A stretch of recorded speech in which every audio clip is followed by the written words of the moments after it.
Hola, ¿qué tal? Yo soy Luis Zarco y estamos en un episodio más de Historias Olvidadas, un programa en el que analizamos a las organizaciones estudiantiles y su papel dentro de los movimientos. En esta ocasión estaremos viendo la huelga de 1999, la última huelga del siglo, pero antes de pasar a nuestro tema, veremos una cápsula para poder entrar en contexto de la época y comprender mejor el movimiento.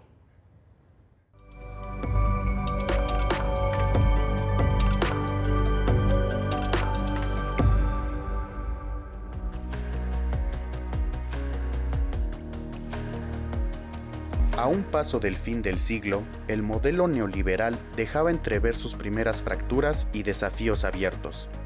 En todo el mundo, el descontento se transformó en protestas sociales. En México, el alzamiento del Ejército Zapatista de Liberación Nacional, EZLN, en 1994, y el incremento de las manifestaciones en diversos sectores de la población se volvieron provocaciones contundentes que no se podían ignorar. Sus diversas demandas exhibieron el deseo antiimperialista y anticapitalista de las masas.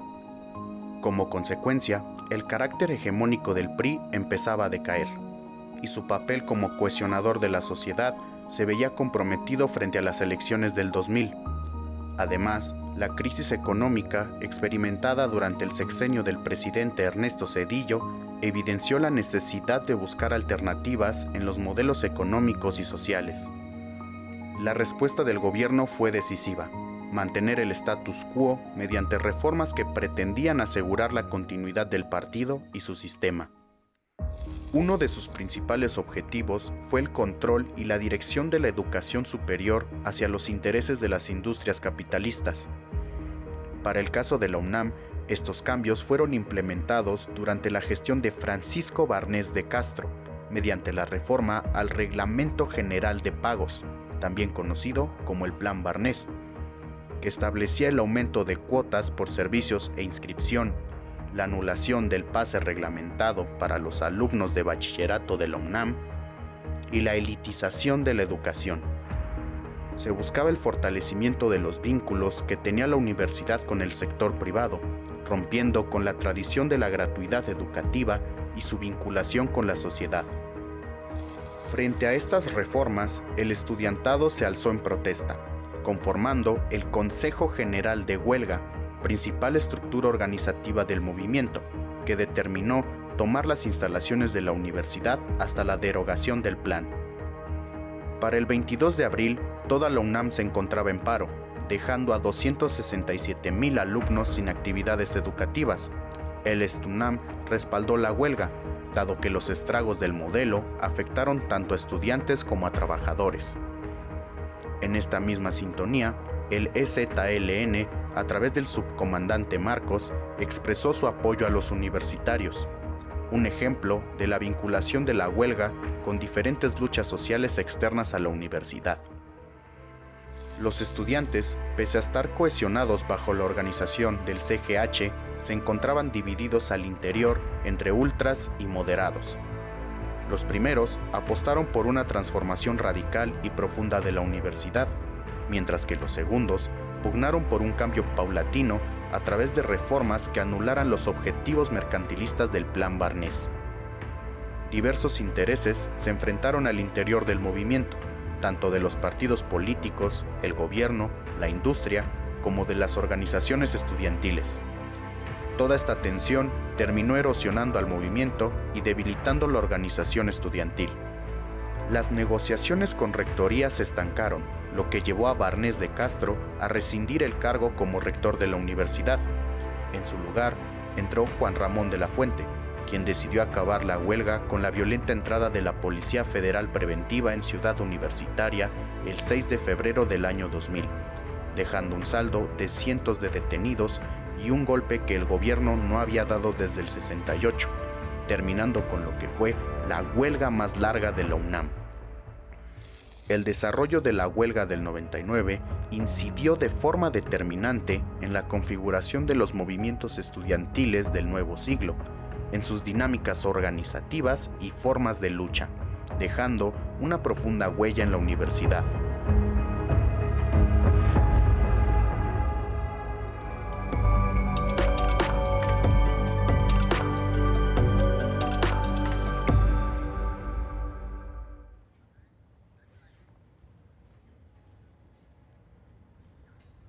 Estamos de regreso y antes de pasar a hablar del tema, primero voy a presentarle a nuestros invitados del día de hoy. Desde la parte testimonial tenemos a Daniela Fuentes, que es profesora de filosofía y participó en la huelga estando en la prepa en ese momento.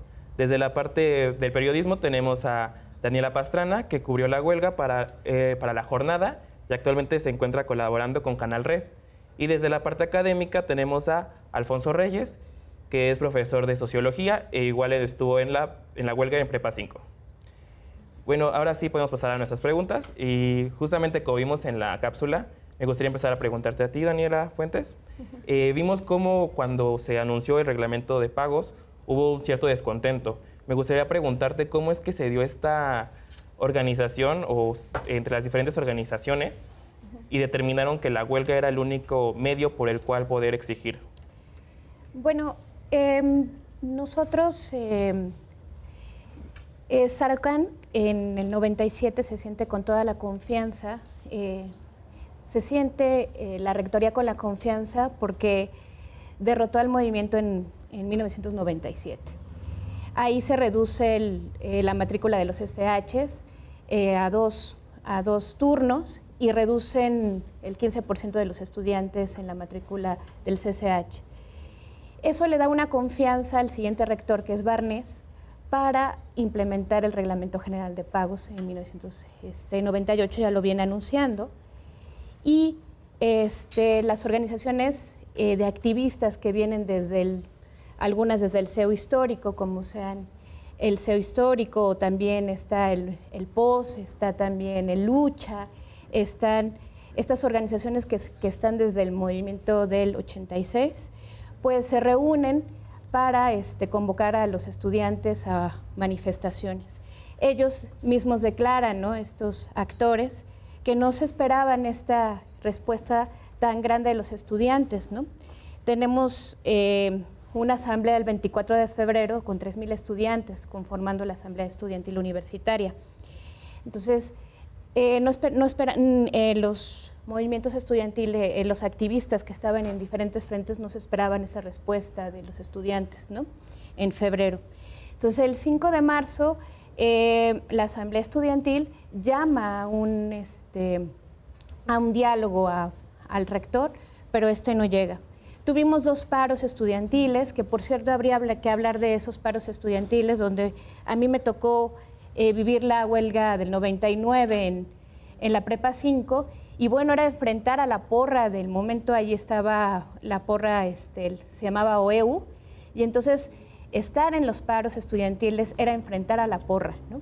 Entonces, incluso recuerdo muy bien que en una de las manifestaciones que tuvimos, que entró el CCH Oriente a hablar en contra del Reglamento General de Pagos, pues mi director, que era Sámano, ¿no?, en esa época, cuando estábamos haciendo una valla a las estudiantes, me dobló el brazo, ¿no? Entonces, ahora pues ya con el tiempo lo veo como algo muy grave, ¿no?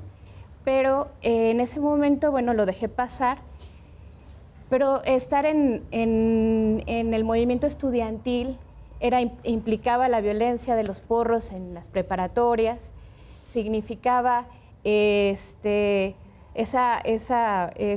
miedo constante, pero a la par no se sentaban las autoridades a un diálogo, ¿no? Entonces, el 15 de marzo sesiona el Consejo Universitario, dejando excluido a 63 consejeros universitarios, entre ellos un aproximado de 23 estudiantes, todos ellos en contra del Reglamento General de Pagos. En ese momento, el 15 de marzo, los estudiantes se posan enfrente de Rectoría para impedir la sesión del Consejo Universitario, y el Consejo Universitario sesiona en cardiología, o sea, fuera de la sede de la universidad.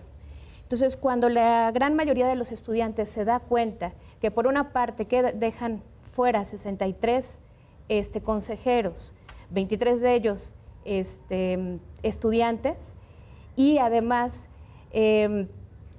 bueno, se sesiona en una sede fuera de la universidad, pues genera una gran simpatía por el movimiento que se está gestando, ¿no? Claro, porque también al final del día decidieron hacerlo fuera de la universidad porque sabían que no tenían ese apoyo y al contrario, ¿no? Los estudiantes estarían en contra. En ese sentido, me gustaría preguntarte, Alfonso, ¿consideras que ese hecho de llevarlo esta asamblea al Instituto de Cardiología fue un determinante para que estallara la huelga? Sí, como menciona Daniela, la posición del rector desde un principio fue una posición muy intransigente, es decir, no reconoció a los estudiantes como, principalmente con quien podía dialogar, ¿no? Como una fuerza política que se estaba gestando, y eso llevó a que poco a poco, pues, el mismo movimiento se fuera inclinando a la huelga, ¿no? Como bien señaló, pues hubo asambleas en varias facultades, en las preparatorias, en los SH, saloneos constantes. Habían activistas que pasaban, pues, a cada uno de los salones a pedirle permiso a los profesores para que informaran sobre el Reglamento General de Pagos. Se dan los dos paros de 24 horas, hay marchas, pero el rector no cede, no reconoce. Y esta sesión en cardiología pues lleva ya a que el movimiento pues sienta eso como un agravio, como una ruptura de las mismas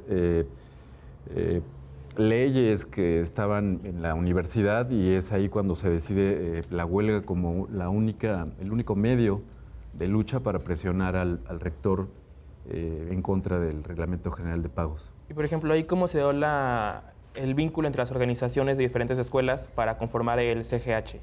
Sí, como igual lo señalaba en un principio Daniela, varios de estos colectivos pues venían del movimiento estudiantil pasado, y ellos estaban conformados en colectivos en distintas facultades, y ellos son los primeros que comienzan a difundir la información, y esa información pues llega al resto de los estudiantes que muchos de ellos pues no tenían una tradición propiamente de participación política. A eso también le apostó el rector en un primer momento, a esta generación X, ¿no? Así le llamaban, a esta generación que se veía muy sin ningún referente claro, ¿no? Se mostró que no era así, pero se apostó a la no solidaridad, al no apoyo, ¿no? Se pensó que iba a pasar lo mismo que en la reforma de los SHs. Y bueno, pues lo que vivimos es que los estudiantes comenzaron a tener cada vez más simpatía gracias a estos primeros colectivos que ya se mencionaron, pero también pues a otros actores, como lo decía la cápsula, muy importantes que fueron guías morales, ¿no? Del movimiento, como el Ejército Zapatista de Liberación Nacional, que en ese momento pues igual venía de haber realizado consultas. Las consultas que más adelante va a hacer el CGH, pues de alguna manera son tomadas como parte de métodos, ¿no? democráticos para presionar a la rectoría, y esto lo había realizado en un primer momento el EZLN, ¿no? Claro, y justamente qué bueno que mencionas al EZLN, porque más adelante lo vamos a abordar como una de nuestras preguntas, pero mientras tanto me gustaría preguntarte a ti, Daniela Pastrana, ¿cómo, ya que te integraste después del que se inició la huelga a la cobertura, cómo veías tú el vínculo entre las organizaciones dentro de la huelga? Fíjate que yo estaba en ese momento en la jornada, pero en un suplemento político que salía los domingos que se llama Maciosari. Entonces no estaba en el diarismo, en la cobertura diaria. Y eso nos permitía tomar como cierta distancia para poder trabajar algunas cosas desde otra mirada o desde otro lugar, ¿no? Me daba tiempo yo de poder estar más tiempo con los distintos grupos. Y una de las cosas que me llamaba mucho la atención, y creo que fue siempre un sello de ese movimiento, era que era muy difícil armar el rompecabezas. porque no era tan fácil como decir ultras y moderados. De los ultras había como 3 grupos, o 4 o 5, ¿no? Y de los moderados también, estaban los que estaban más cercanos al partido, al PRD, pero también había otros grupos distintos de moderados y otros distintos grupos de ultras, algunos relacionados con el EZLN, otros con el EPR, incluso otros con el magisterio, ¿no? Entonces había distintos grupos y costaba mucho trabajo leerlos. Además luego teníamos unos ultras que era una cosa para mí muy extraña, porque uno se imaginaba a los ultras, bueno, no sé, ¿qué piensas todos los radicales, los que son de una línea más dura? Y yo recuerdo que algunas veces que me quedé a dormir en filosofía o en ciencias, como un poco para ir entendiendo cómo funcionaba el movimiento, pues terminaba escuchando Sexo, Pudor y Lágrimas con canciones de José José y cenando con galletas Marías y leche. Y yo decía, bueno, estos son los super ultras, ¿no? Había unos muy jóvenes, había una generación muy joven, las que estaban en las prepas, que eso también era una novedad. Y era como... eso era, yo creo que fue parte de lo que para las autoridades fue muy difícil entender y leer, que era... muy ingobernable, a diferencia de los que venían, pues, y los grupos que venían de la tradición de la huelga del 86, que tenían, era una base de líderes intelectuales que venían, que eran los hijos del exilio, y que tenían una posibilidad de negociar políticamente.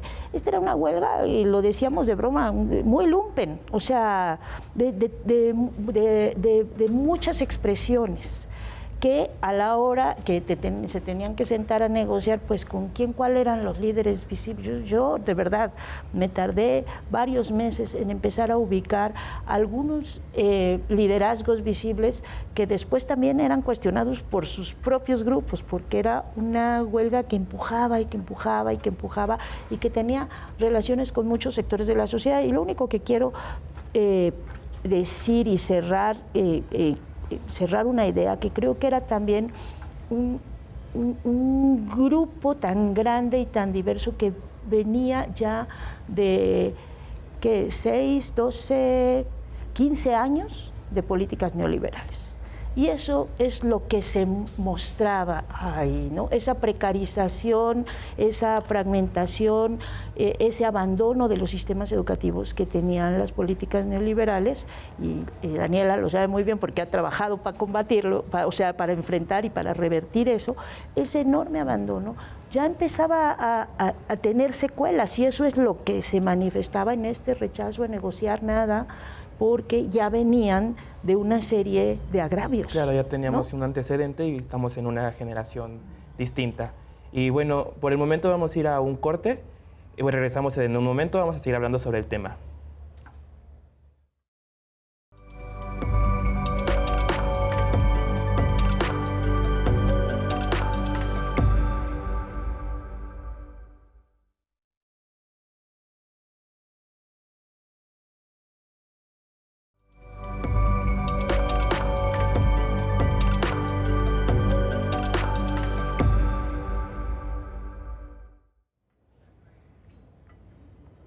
Estamos de regreso en Historias Olvidadas. Les recordamos, en este capítulo estamos hablando sobre la huelga de 1999. Vamos a continuar. Para empezar, me gustaría preguntarte a ti nuevamente, Daniela Fuentes, sobre esta caracterización que se le suele dar a la huelga como idealista. ¿Qué nos puede hablar sobre la huelga y qué nos puede hablar sobre sus posibilidades y sus límites? Bueno, durante la huelga y después de la huelga nos cuestionaron mucho esto. Yo quiero pensar en la idea de utopía, de imaginar un mundo posible. Nosotros, si pensamos que éramos idealistas en el sentido de que creíamos en la utopía, si éramos idealistas y lo pensamos así, éramos un movimiento muy radical. O sea, cuando uno va por los pasillos y en las asambleas, nosotros creíamos en un cambio de gobierno y que debía ser un cambio estructural. Entonces, ¿quiénes somos nosotros? O sea, ¿quiénes son los huelguistas? Bueno, nosotros somos los hijos del 68, ¿no? Venimos de nuestros padres. Mi padre fue sindicalista, vivió la represión de los años 70. Yo tuve amigos que sus papás fueron guerrilleros. Es una tradición que sabe la importancia de un movimiento radical. Entonces, en ese sentido, pues nos forjamos con esos ideales tan fuertes, pero paradójicamente vivíamos una realidad muy especial en México. Nos tocó que se cayera el muro de Berlín, la perestroika, ese momento en que se decía que era el momento de la muerte de los grandes ideales, ¿no? Y también nos tocó que esa izquierda radical de los años 70 pues se va desdibujando, ¿no?, por las derrotas que ellos mismos tuvieron y conforman un frente, muchos de ellos el frente para impulsar la candidatura de Cárdenas. Entonces, fue muy importante ese frente para apoyar al cardenismo, pero también se desdibuja su radicalidad, ¿no? Ya no había en ese grupo, esos partidos programáticos, esa importancia, ¿no? Entonces, digamos que en ese sentido estamos un poco huérfanos, ¿no?, ideológicamente. Pero a la par también tenemos al movimiento zapatista. El movimiento zapatista surge como una lluvia fresca que nos dice, estamos aquí, creemos en una forma nueva de política, somos radicales, hay una moral que pregona el zapatismo que nos hace parte de, o sea, hay una crítica muy fuerte a la estructura vertical del Partido Comunista, del movimiento de los años 70, y justo es lo que va a criticar el zapatismo, ¿no? Entonces, somos esa generación que viene moralmente muy perfilada con el zapatismo. Estamos muy educados en ese lenguaje, pero también muy abandonados por esta izquierda que ya se desdibujó en el frente en apoyo al cardenismo, o que en algunos casos que yo, de algunos relatos que tengo de algunos compañeros, dicen, bueno, mi papá fue sindicalista o fue muy radical en su momento, pero cuando yo entro a la huelga del 99, él ya es muy tradicional. Y yo recojo ese momento de su radicalidad, pero ya no nos encontramos. Sí, claro, hubo un cambio generacional y de ideales, ¿no? Uh-huh. Y por ejemplo, Alfonso, en esta cuestión en que nos mencionaba de que de repente ya no tenemos ciertos ideales por la caída del muro de Berlín, todo el cambio que está habiendo, pero por otro lado tenemos el EZLN, ¿cómo las organizaciones pudieron aterrizar esos ideales para la huelga? Sí, aquí igual es importante señalar que frente a esta caída del marxismo clásico, podríamos decir, y del partido como vanguardia política, también comienzan a surgir pequeñas células de socialismo libertario o anarquismo, que es en el caso en el que yo, cuando iba en la prepa, pues me acerco a él. Era la Juventud Antiautoritaria Revolucionaria, que era un grupo de punks que hacen un colectivo en el Chopo para sacar fanzines, también para hacer CDs, y difundir una serie de grupos, principalmente en ese momento españoles y también de México. Y entonces el anarquismo se comienza a conjuntar con varias de las ideas del EZLN, esta idea del mandar obedeciendo, la idea de autogestión, apoyo mutuo, solidaridad, la crítica a la familia, a la monogamia, la defensa de los animales, muchas de las cosas que hoy pareciera que están más sobre la mesa discutiéndose, pues en ese momento, desde el 99, estos grupos libertarios o anarquistas pues ya lo estaban discutiendo. Entonces, esta parte también es muy interesante, es poco mencionada, porque pareciera que únicamente es el EZLN, pero también son estos grupos que vienen underground, muy subterráneos, ¿no? Que van a llegar a muchos de nosotros que no teníamos una tradición en nuestras familias de pues gente que hubiera militado de alguna manera, ¿no? Entonces, estos ideales pues se van a ver reflejados un poco en la radicalidad que asume el movimiento, pero como mencionaba también Daniela Pastrana, es una radicalidad muy tierna, porque pues no es una radicalidad. Se ha tratado de dibujar la huelga del 99 como estos ultras que pusieron alambre de púas en uno de los EGHs, ¿no? Y yo creo que esa fue una escena que se tomó por parte de ciertos grupos políticos con intereses muy claros para desprestigiar todo un movimiento que había surgido desde las bases, ¿no? Y que no tenía líderes exactamente, o se buscó siempre eliminar a ciertos liderazgos, siempre los hubo, se mantuvieron figuras como muy que eran muy utilizadas por los medios, ¿no? Pero pues en el fondo éramos muchos y muchas las que estábamos ahí, muy jóvenes, ¿no? Buscando autogestión en las propias preparatorias o en las propias facultades, ¿no? Habían comisiones de cocina, comisiones de guardia para cada una de las puertas. Todas estas comisiones eran rotativas. Y eso lo que buscaba era exactamente eso, o sea, un poco mantener una idea más horizontal y no vertical, ¿no? Que era lo clásico de un partido político de los 70s. Entonces, tomaron varios como referentes al EZLN en esta cuestión de cómo organizarse, ¿no? Y bueno, en esta cuestión igual me gustaría preguntarte nuevamente, Daniela Pastrana, ¿cómo se aterrizaron estas ideales en las organizaciones desde tu perspectiva? Pues mira, lo que yo creo es que, y no sé si voy a contestar bien tu pregunta porque no sé exactamente a qué organizaciones te refieres.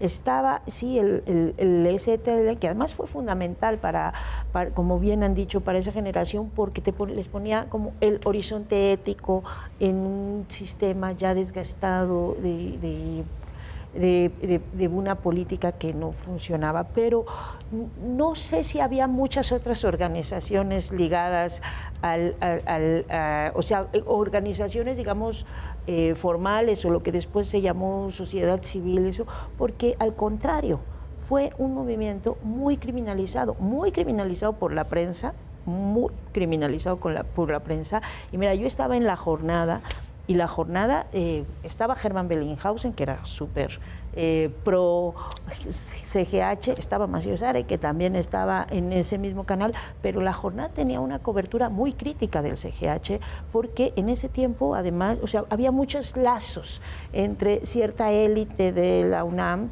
con cierta élite también de la jornada. El servidor de la jornada estaba, o más bien la jornada tenía en ese tiempo sus servidores instalados en la UNAM. Entonces, incluso de los que podían ser aliados, también había cierto rechazo, pero eso era un espacio, el de la jornada.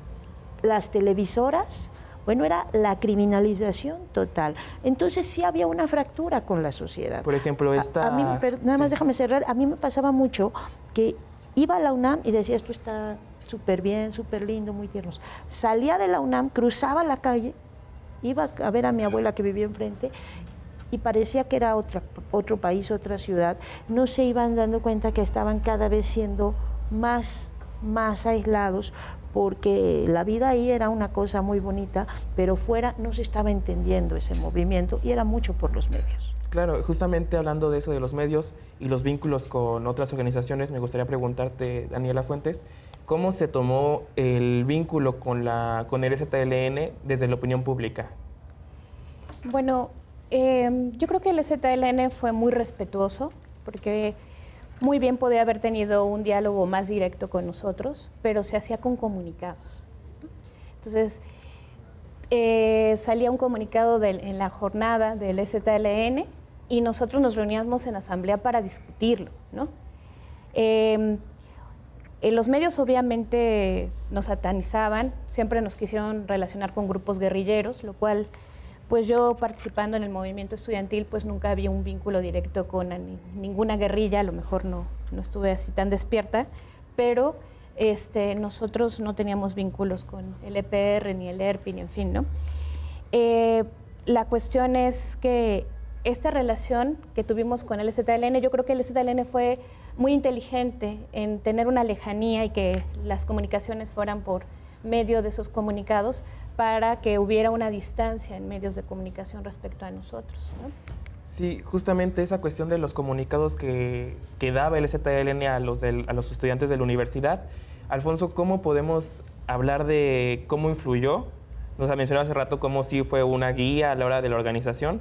¿Cuáles son específicamente como los vínculos que tuvieron? A nivel organizativo. A nivel organizativo. Sí, porque el vínculo, como decía Daniela, pues sí era más bien un vínculo por medio de los comunicados, siempre el comandante Marcos hacía preguntas, ¿no? Nunca tampoco, como se decía en ese momento, tiraba línea, sino más bien era cuestionar, tratar de que se reflexionara sobre los actos que cometían pues, ciertos grupos dentro de la huelga. Pero no sé si te refieres a eso, o más bien organizativamente, o cuál... Sí, ¿cómo aprendieron las organizaciones el CGH? ¿Qué cosas le aprendió? Nos hablaba hace rato sobre la cuestión horizontal. ¿Qué tipo de relaciones o cómo era su manera de actuar? Sí, pues una de las cuestiones que podríamos relacionar pues es esta idea de que los representantes de cada escuela que salían por asamblea, ¿no? Y que después iban con votos al CGH, pues eran rotativos, ¿no? Nadie podía repetir, por ejemplo, si tú ibas a un CGH, al siguiente CGH tú ya no podías ir. O sea, había también ahí ciertas reglas que impedían que pues no se tuviera el control o las decisiones muy centralizadas, ¿no? Entonces yo pienso que eso viene también del EZLN y también todas estas comisiones que, como te comentaba, pues eran rotativas, ¿no? En una idea de buscar también pues, cuestiones de autogestión, lo de las consultas, que también pues, fue algo que se recuperó del EZLN. El CGH realizó en distintos momentos varias consultas, casi hasta el final siguió con algunas consultas, ¿no? Para la renuncia del rector Barnés. Entonces me parece que esa es una de las partes organizativas, ¿no? Que el CGH recupera del Ejército Zapatista de Liberación Nacional. Perfecto. Y justamente hace rato nos mencionabas un poco también, Daniela Pastrana, sobre la cuestión de cómo era satanizado desde afuera el movimiento. ¿Los vínculos con el EZLN también eran vistos como algo negativo? Pues mira, no estoy... O sea, sí, en algún momento debe haber sido, pero no estoy tan segura. Hubo una época, en el inicio del EZLN, en el que fue, al contrario, romantizado el EZLN. Entonces, la prensa amaba los comunicados de Marcos. Entonces, hubo un momento del boom del EZLN, los indígenas, sobre todo la prensa internacional, estaba hasta cierto punto enamorada de la figura del encapuchado poeta, ¿no? Entonces, y yo creo que eso siguió hasta más o menos como 2001, después de la marcha de la caravana, de la marcha del color de la tierra, todavía siguió eso como muy, y la etapa pues de criminalización muy fuerte del EZLN viene posterior. Yo creo que en el caso de la organización del CGH y la criminalización tiene otros resortes y tiene que ver con el efecto que tuvo al final, ¿no? Porque yo estoy convencida que no se ha valorado suficiente lo que ese movimiento nos dejó a todos. Y no se ha valorado ni siquiera desde los propios participantes del movimiento, porque justamente es un movimiento de los sin nombres, o sea, de quiénes eran todos esos chicos y chicas que eran anónimos y que estaban todo el tiempo organizando algo, todos los días estaban organizando algo o haciendo algo. Pero ¿dónde están los nombres tan famosos? Pues no había tantos, ¿no? Y costaba trabajo y eran más bien construcciones mediáticas. Entonces, el efecto que tuvo al final, ya si lo ves a la distancia, mis hijos pudieron ir a estudiar la universidad pública gracias a ese movimiento. Claro, porque se volvió un tabú hablar de las cuotas. Nunca más después del 99 se puede volver a hablar de cuotas en la UNAM. Puede haber muchas cosas, que se cobra esto, que se cobra lo otro, pero pensar en cuotas es imposible, es un tabú. Y eso es a lo que le tenían tanto miedo y eso es lo que generó ese rechazo mediático en ese momento. Y el ya no cuotas y que ya no se toque ese tema es al final del día una victoria de la huelga, podría decirse. Pues y bueno, en un momento la gran victoria. Vamos a continuar, tenemos que ir a otro corte. Vamos a regresar en un momento para seguir hablando sobre la huelga del 99.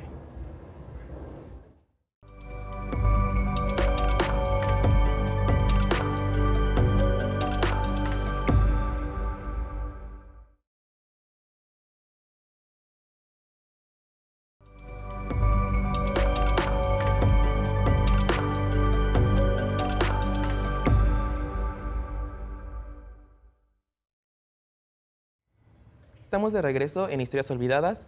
En este capítulo estamos hablando del movimiento de 1999. Para continuar con nuestras preguntas, me gustaría preguntarte, Alfonso, ya que mencionabas esta cuestión de que se llegó a un punto en que era algo rotativo el cómo se iban haciendo las asambleas o la representación, y tenemos la idea de que el CGH se construyó bajo esta idea de horizontalidad. Sin embargo, sabemos que también dentro del CGH había una pugna por el control por ciertas facciones, ¿no? ¿Consideras que esta pugna por el control debilitó o fue desgastando el movimiento? Sí, finalmente fue una de las cuestiones que más lo desgastó. Nosotros mismos lo vivimos al interior del movimiento, pero hay que entender también aquí que el movimiento surge con esta radicalidad por una desconfianza que se tenía al movimiento pasado, ¿no? Al del 86-87, porque el rumor que pues, se corría en los salones es que se había dado una traición al movimiento anterior, ¿no? Entonces, varios de los compañeros que participaron en la huelga del 99 pues tenían esa desconfianza total y absoluta de que varios de los que todavía seguían en la huelga del 99 recibían de alguna manera pues línea o pues sí, mandato, ¿no? de algunos partidos políticos, principalmente del PRD, y que entonces esto lo que buscaba pues era ya terminar la huelga muy rápido, como lo que había ocurrido con ellos, ¿no? Y pues como las elecciones además estaban muy próximas en el 2000, había una premura aparente por parte de uno de los grupos, ¿no? Varios de los grupos que en ese momento se les comentó como los moderados, y esta desconfianza extrema del otro grupo que era del de los ultras, que pues llevó a esta lucha tan severa, ¿no? Por tratar de tener el control del movimiento, pese a que pues, había mecanismos que desde un inicio pues, buscaron exactamente mantener el elemento democrático, ¿no? Dentro del movimiento, pero pues al final fue un desgaste y pues bueno, sí terminó perjudicando al movimiento. Claro. Regresando a la misma pregunta, mencionábamos hace un momento, Daniela Pastrana, que hubo una nota en la que se ponía la imagen de una asamblea cercada con púas, justamente para que no llegara el otro grupo. En ese sentido, ¿podrías decirnos cómo se retrataba a cada grupo de los moderados o de los ultras desde la prensa? Pues yo creo que incluso para la prensa era muy difícil retratar. O sea, de verdad, costaba mucho trabajo identificar, justo porque era como ingobernable y porque porque tenía esta idea de los no liderazgos. Los que había era porque tenían facilidad de comunicación para expresarse, y entonces los identificaban, sí, que si Argelá, que si el Mosh, que si, bueno, porque hablaban bien y eran fáciles y contestaban, y entonces eran construcciones de los medios esos, porque las asambleas tenían otras dinámicas y las relaciones tenían otras dinámicas, creo yo.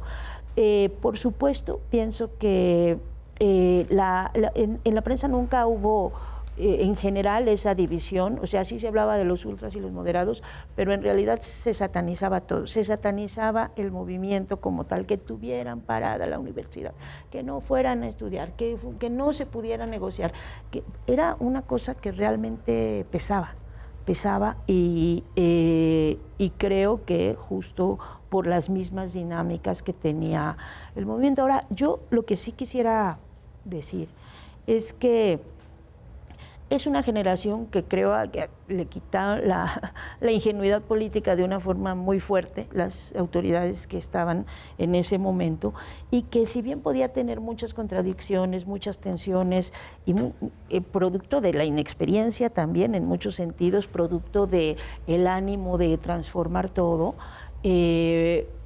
acá el tema central era la incapacidad de quienes estaban a cargo de la universidad de entender lo que necesitaba ese movimiento, ¿no? que quien tenía la responsabilidad de conducir y de dar una respuesta eran las autoridades, era Barnés, era Juan Ramón de la Fuente, era Cedillo. O sea, acá hay unos responsables, más allá de las tensiones que tenían internas, ¿no? En todos los movimientos hay tensiones internas, en todos los movimientos hay contradicciones, pero acá en ese movimiento había una enorme incapacidad de las autoridades. A mí me pasó, y ya con eso cierro, estar con algunos periodistas muy famosos ahora, cenando, y llegar a que me iba a dejar a la asamblea, a la puerta de la UNAM, y le decía, pasa, para que veas, porque estaba cenando con tu amigo Del Val o con tu amigo Juan Ramón, y para que veas. Y había un distanciamiento, porque era una élite, eran estos grupos que han mantenido mucho control de la universidad, y era una élite que tenía una perfecta relación con muchos periodistas, pues. Y esa era la parte en la que no había ni siquiera esa intención de comprender el movimiento. Claro, o sea, desde afuera se veía a todos como solamente un grupo de estudiantes que no quería estudiar. Y ya desde dentro podemos ver estos matices, ¿no? Y desde dentro de la universidad también. Sí, claro. Y, por ejemplo, en esta cuestión, Daniela Fuentes, ¿qué nos puede decir sobre estas dos facciones o esta disputa por el control? Bueno, para empezar, quien logra el desgaste del movimiento es Barnés, porque la primera declaración que tiene cuando estalla el movimiento de huelga es: estoy dispuesto a una huelga larga, y no lo demostró. Porque si uno ve el movimiento de 87, Sarucán ya estaba proponiéndoles la suspensión del Reglamento General de Pagos a semanas del movimiento estudiantil. En cambio, Barnés está soportando y diciendo la reforma neoliberal va. Entonces, si uno va cronológicamente viendo el movimiento, pues está la propuesta de los eméritos, hay varias propuestas para solucionar el movimiento, y él nunca llega a la suspensión del Reglamento General de Pagos. Entonces, aquí hay que primero señalar pues a las autoridades. Ellos eran los que estaban dispuestos a desgastar. Imagínate 9 meses encerrados con unos compañeros, pues bueno, va a generar disputas de forma natural, ¿no? Ya de antemano está esto. Por otra parte, estábamos a un año de las elecciones presidenciales. Y ahí, bueno, pues decía el subcomandante Marcos al CEU histórico, ¿no?, y a los grupos cercanos al PRD, que no se podía ser líder estudiantil y al mismo tiempo ocupar cargos gubernamentales. Y es verdad, porque pues de alguna forma se subordina tu decisión como líder estudiantil a también las decisiones que estás tomando en el partido, ¿no? El 22 de mayo, por ejemplo, Cárdenas declara que puede haber un subsidio por parte del gobierno del Distrito Federal para los alumnos que no tengan recursos y que va el Reglamento General de Pagos. O sea, ya hay un acuerdo implícito entre Cárdenas y Barnés, ¿no? El 7 de junio, Imas, que es un personaje del movimiento del 86, pues dice, bueno, pues si las cuotas son voluntarias, si ya Barnés está diciendo que las cuotas son voluntarias, ¿cuál es el problema? Entonces, ahí hay una apuesta del cardenismo clara de quedar bien con la clase media. Y, por ejemplo, ¿esa se sintió como una traición a la izquierda o a un vínculo para poder cambiar esta situación del neoliberalismo? Bueno, en el movimiento estudiantil hay que decir que el movimiento nace radical, ¿no? Y en ese sentido, pues, eso lo sienten como una traición. Hay grupos estudiantiles que desde la segunda semana dicen, vamos a entregar las instalaciones si hay derogación del Reglamento General de Pagos, y nosotros teníamos 6 pliegos del pliego petitorio, ¿no? Entonces, válido que ellos crean que con un punto del pliego petitorio se pueda levantar la huelga. El problema es que no consultaron a sus asambleas. Entonces, claro que con estas declaraciones el movimiento va a decir todo lo que venga, todos los líderes del CEU y todos los que estén relacionados con el perredismo, pues están vendiendo, ¿no? No lo creo que sea tan maniquea la respuesta, ¿no?, de que se vendan. No, pero sí querían quedar uno en una clase, quedar bien con una clase media. Y que Yo sabía que en secretos a voces en el perredismo se decía Barnés o el fascismo, y ellos optaron por Barnés, ¿no?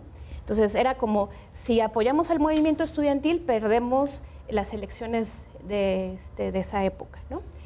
Y les costó mucho porque perdieron las elecciones porque dieron la espalda también al movimiento estudiantil, ¿no? Entonces, y lo van a demostrar no solo con Cárdenas dando estas declaraciones, sino con Robles, mandando a la policía. O sea, nosotros no se nos olvida la golpiza en Periférico a una de nuestras compañeras de Prepa 5, y que posteriormente el CGH se radicaliza y dice, vamos a marchar en el Periférico,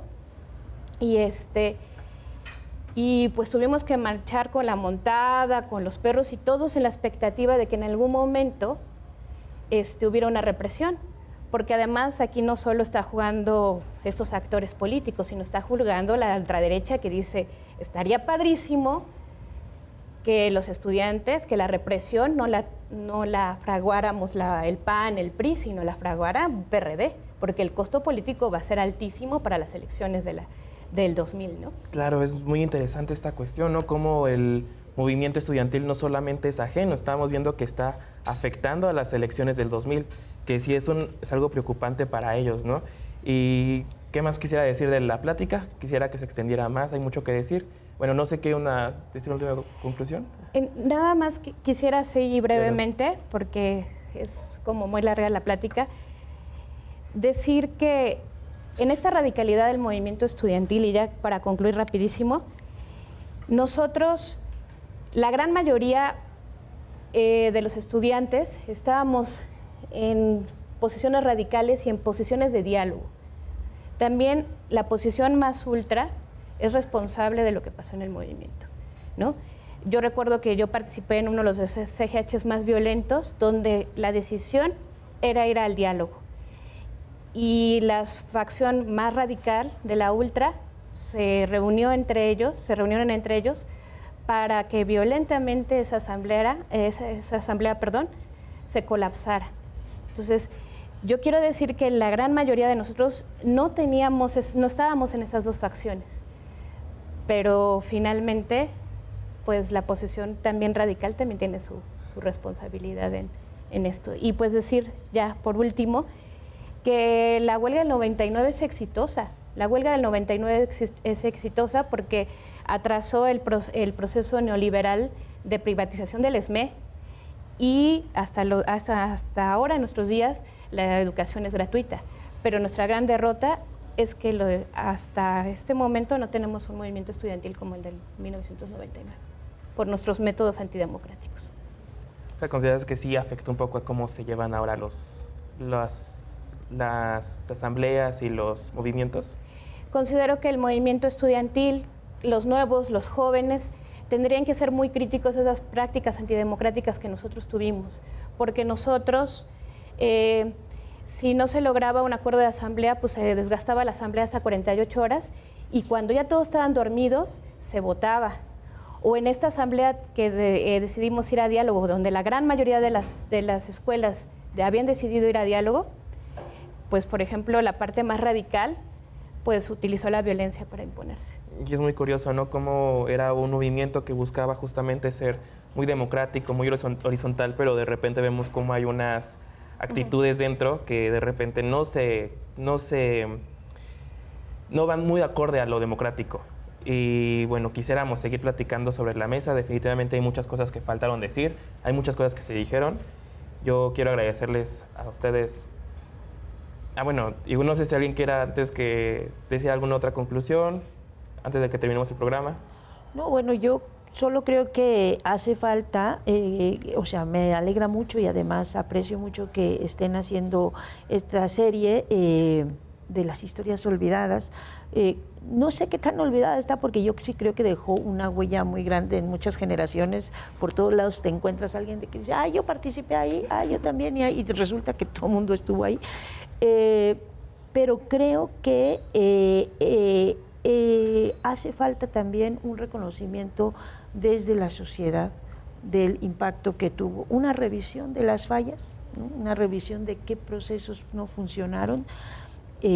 No estaría mal un un señalamiento de quiénes, porque yo insistiré una y mil veces que el desgaste se provocó porque no había respuesta y porque insistían en llevar al máximo una reforma neoliberal terrible, ¿no? Y entonces, pues sí, mientras eso no hubiera respuesta, pues los ultras iban a reventar cualquier asamblea porque no había una respuesta. Pero creo que también hace falta una revisión desde la sociedad de la importancia que tuvo este movimiento. Claro, hay que revisar esa importancia, ¿no?